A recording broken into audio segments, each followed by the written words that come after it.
What's up guys, Untamemadman, but making another video and today we're doing something a bit different. This is IRL stuff. I've got a big box in front of me, as you can probably tell here. So this is something I ordered off Amazon, eBay.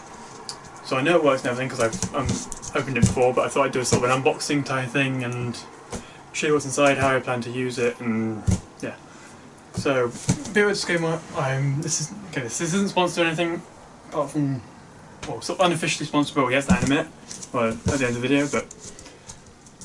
So, this is something I bought. It's a server that I bought on Amazon, so let's just sort of get to it and open up this lovely big box. And this box is massive. Absolutely huge. These like corner pieces for the packing foam. I mean, there's one of these on each corner, so 8 in total. Which means it shows it's packed well. And then this is the actual server itself. Just put this down on my little.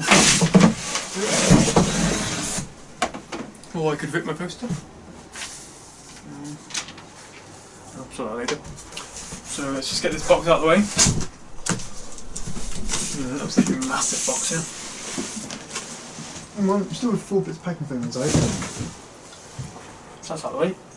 And then we've got the server itself right here. They're heavy, but here it is, the server. So just sit down so I can actually get seen by the camera. Here's the server. In front of me, it's heavy. So as you can see in the front there, that's like there's 12 bays. So 3, 4, 6, 7, 8, 9, 10, 11, 12. 3 of which are populated. So there's 2 drives here which are both 2 TB hard drives. So that's going to be used for a RAID array of either 2 TB in total or 4 TB if I do a RAID 0 or RAID 1. Probably RAID 0 just because I like the bigger storage and I don't have much that needs that redundancy. And there's a 3rd drive in the bottom here which has which is like 80 gig or something just for boot drive duty. So these 2 are just for storing stuff on. So as I said, I've already unboxed this server, I know everything about it. Not everything about it, but I've used it and everything. It's not the first time I've used it or anything, so I know what I'm doing. But I added the screw and didn't come with the screw either, just to keep the lid on properly. So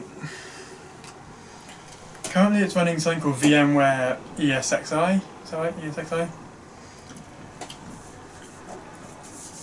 Which is an operating system designed for virtualization, so you can see why I'm in it when I show you the hardware. But it's designed for virtualizing stuff, so you have multiple different small operating systems inside the operating system, so you'd have maybe Windows server, Linux servers, etc. all inside this one machine. And that's very much possible, and currently what I'm using this for is actually that. However, I do wish to change that. Although I still want to be able to virtualize stuff, I want to mainly use this as a storage box. So obviously using the 4 TB of storage on board, I want to be able to store things like videos on here. So this is the project I've been working for a little while that I mentioned in my Prison Architect video. And so it's got a couple of different features. I actually can change the features so I don't need them anymore, but so obviously showing you this, it's SATA backplane and everything in the front here, so it means it's using the same hard drive you'll use in any typical desktop computer. I'll take this hard drive out. This one's just a normal hard drive, it's 80 gig or something. I've got a bit of tape on it just so I can easily pull it out. I'm not sure if you can see that. And it just goes in front. There's also some proper things so I can get these out. I always struggle with this. Let's get this top one out if I can. There we go. So it's got like a full tray system for the hard drives. You can get more of these trays and actually put like more hard drives in it and stuff, but I've got 2 trays for 2 drives, so that's typically what I'm using, although I've got a 3rd drive in there for boot. That's not got this sort of tray system. So what this basically allows you to do is lock the drives in place, and then you can sort of quick pull them out. So if you're only running like a RAID 1, is it RAID 1? I can't remember the RAID anymore. So if you're running a type of RAID where it allows you to hot swap some of the disks out, you can then hot swap 2 disks out and put more in or whatever. Where does it go? There it is. Magnets. Nope. Just pick it up. So I can just go out here, right? I'll just knock it over. So, yeah. So on that, it's got 3 fans even in the front here. And some foam. Power for the fans is one here. I have considered taking these fans out or unplugging them temporarily and stuff like that because it is quite noisy, this machine. But I mean, I don't want to risk it breaking. So in the normal PC you'll have a fan for the CPU, for a fan for your graphics card, and maybe a fan for your power supply. So this has a fan for each CPU. And then another fan that's for the RAID cards and generally other stuff in the system.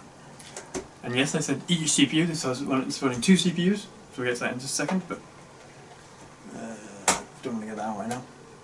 Actually, yeah, I can. So this is the RAID cards in here. So there's 2 Dell RAID cards. I'm not going to go into specs, I don't know exactly how well they work or in terms of what's good. I believe they are battery backed up RAID cards as well. They have connectors for batteries at least. Which, does it plug into anything? Actually maybe not, but it's just running a PCIe expansion card here. And it connects into off the main board. And goes into here, and then with the 2 cards. That will connect up into the 3 cables. So 3 bays sort of being one of this. And yeah, that just plugs in there and runs off that. Just leave that away for a second. Oh, this is what? Sure. Just hopefully leave it there. There's also this sort of big cover. I think it's kind of plastic, I'm not entirely sure on that, but sort of plastic cover thing that just drives the airflow from the fans straight into each CPU, so it works properly. So inside we are running 8 sticks of DDR2 RAM, I believe it is.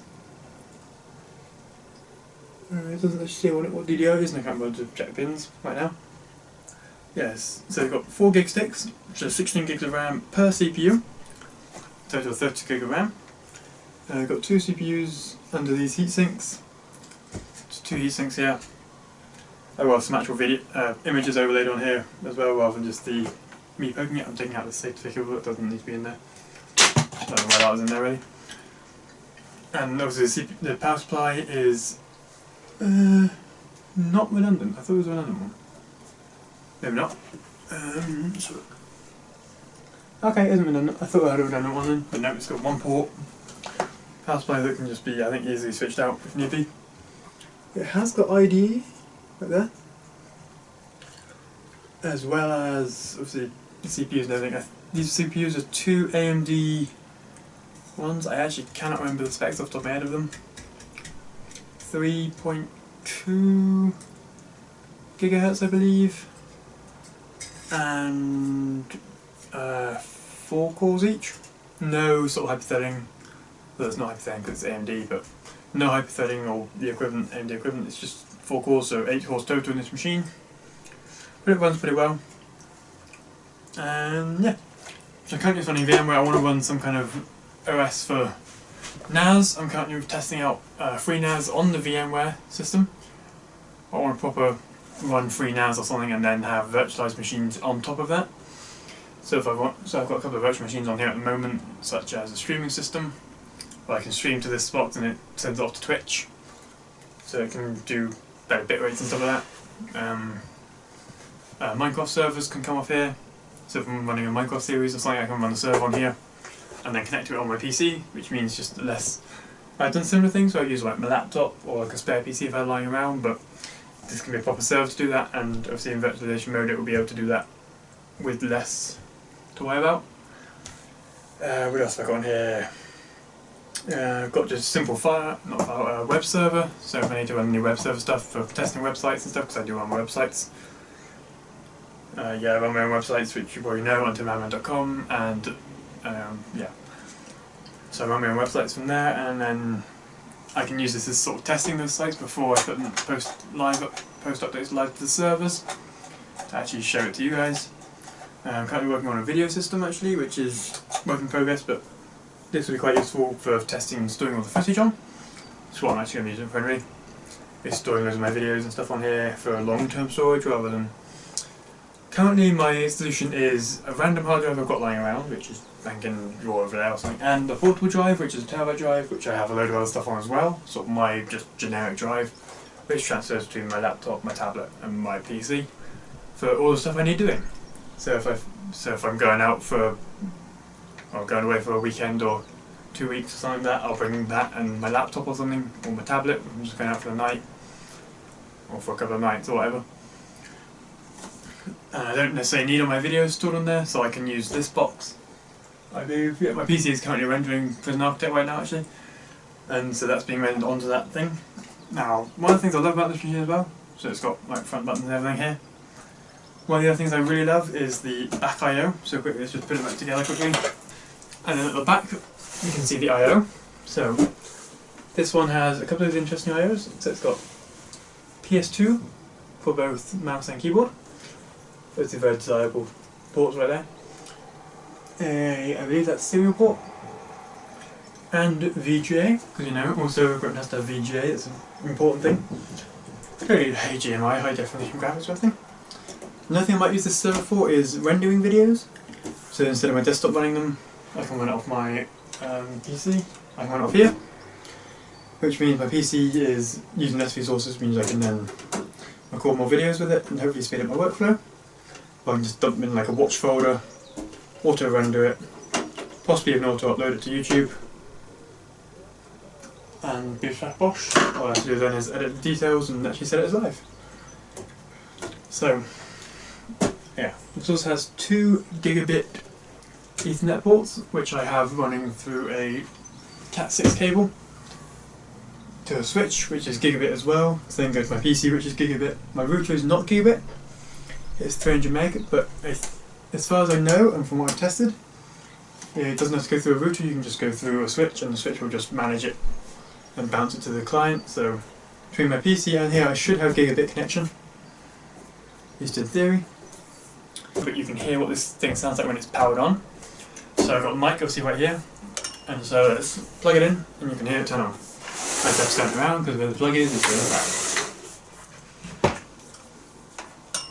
So it just uses a standard kettle lead. Well, there's a more professional name for them, but so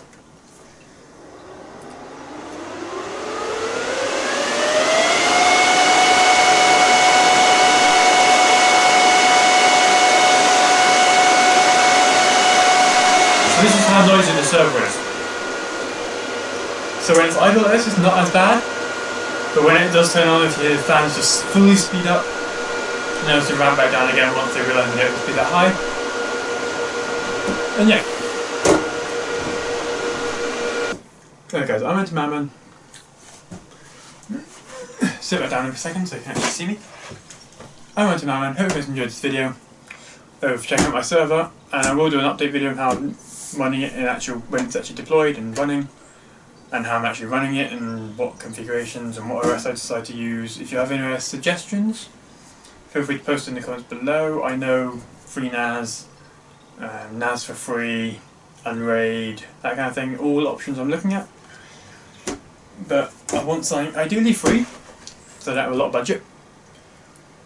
And ideally, obviously again, I want to run virtual machines, and I want that OS to be sort of the host OS, so that I can just run it as a dedicated server for the hosting files, and then obviously have a couple of other things running on there like Windows VM for rendering.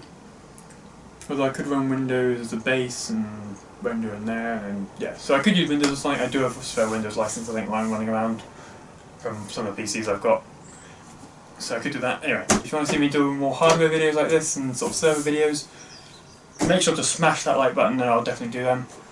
I mean, I love doing these sort of server videos. I don't have a lot of servers obviously, but I can do a lot of things with like virtualization, so I can virtualize a Ubuntu machine or a Debian machine or whatever, and do tutorials or videos on them.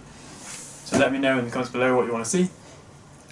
And again, like if you liked it, dislike if you disliked, hit subscribe, check out this link to my friend Lewis, who is part of the Apex team actually, and runs the Apex streams, which I do a lot. He is running a server for Build This, but he's also doing a system where he puts it in.